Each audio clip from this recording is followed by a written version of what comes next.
Et comme vous l'avez remarqué, il y a Mingue qui vient de la province du Wallentel.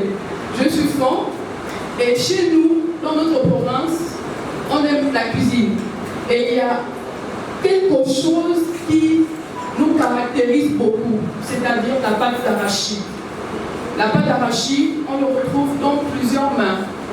Voilà pourquoi moi, pour ma part, je me suis dit pourquoi pas produire moi également ma pâte d'arachide. Je vais vous raconter une petite histoire de quelques secondes.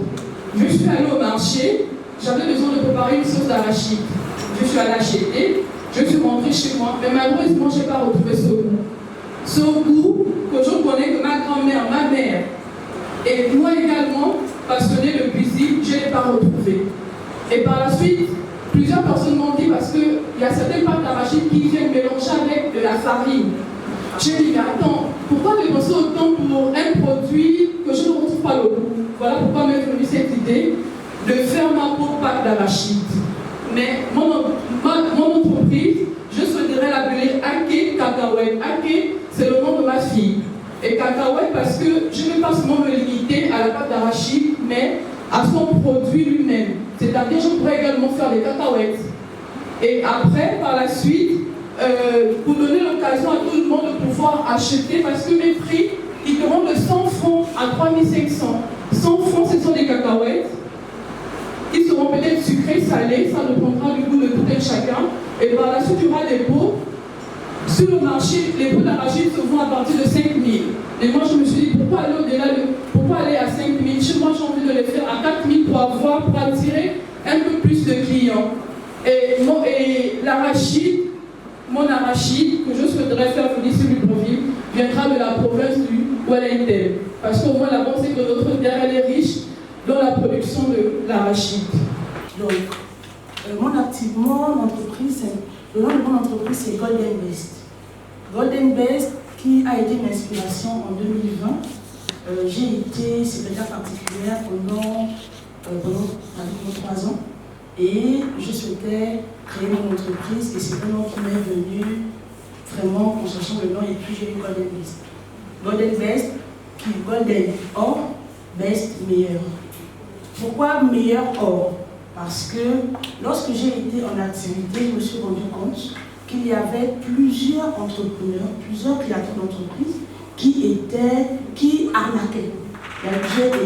J'ai été face à des arnaqueurs, et parce que j'accompagnais des étudiants qui allaient à l'étranger, et ils se sont fait arnaquer à plusieurs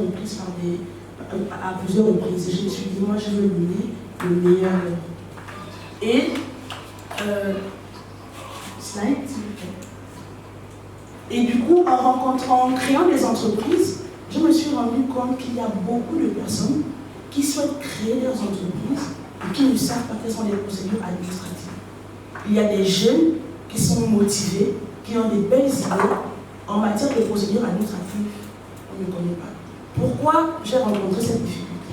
Lorsque j'ai créé finalement mon entreprise en 2022, non, 2023, je sais plus, 2023, fin 2023, je suis allée à l'ANPI, je me suis rapprochée de l'ANPI et on m'a demandé certains documents. Et je ne savais pas où me procurer ces documents. J'ai commencé à chercher, demander par-ci, par-là, et les renseignements n'étaient pas très fluides.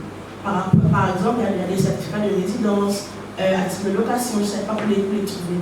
Et je me suis dit, si moi je rencontre des difficultés, d'autres peuvent rencontrer ces mêmes difficultés. Par rapport aux impôts, lorsque je suis allée, on m'a donné quel était l'impôt à payer et je ne savais pas qu'est-ce qu'il fallait que moi je paye comme impôt. Donc je me disais, bon, tout le monde se dit, bon, moi je paye ma patente et puis c'est terminé.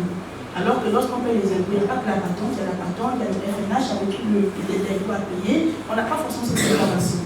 Ensuite, lorsque j'ai voulu postuler pour un marché, pour un appel d'offres, on m'a demandé à titre de soumission, je me suis dit, mais c'est quoi c'est ça? Et nous, on crée des entreprises, on dit, bon, j'ai créé une entreprise, on laisse comme ça, on n'est pas formalisé, on ne paye pas nos impôts, on ne cotise pas à la CNSS, on ne cotise pas à la PNAGS. L'importance de cotiser aux impôts, c'est déjà, c'est parce que lorsqu'on construit des routes, on fait des écoles, nos fonctionnaires sont payés par rapport à ça. Et aussi, la CNSS, c'est pour notre retraite. Et la CNAMGS, c'est pour notre santé. Cette formation consistait à nous entraîner sur l'outil informatique déjà, sur la pratique du digital. Et cette formation a été initiée par Akewa Accélérateur qui souhaiterait élever la jeune mère à un certain niveau. De peur à se morfondre dans son coin, parfois on a des projets qu'on hésite de réaliser, mais Akewa Accélérateur est là pour nous pousser vers l'avant. C'était une formation qui portait sur le marketing digital. On nous a appris à comment manier l'outil informatique, comment digitaliser nos activités sur les réseaux sociaux, sur Facebook. Vraiment, c'était une formation tellement enrichissante que j'invite toutes les personnes, les jeunes filles mères qui n'ont pas d'activité, qui ne savent pas comment être sur les réseaux sociaux, à participer à cette formation.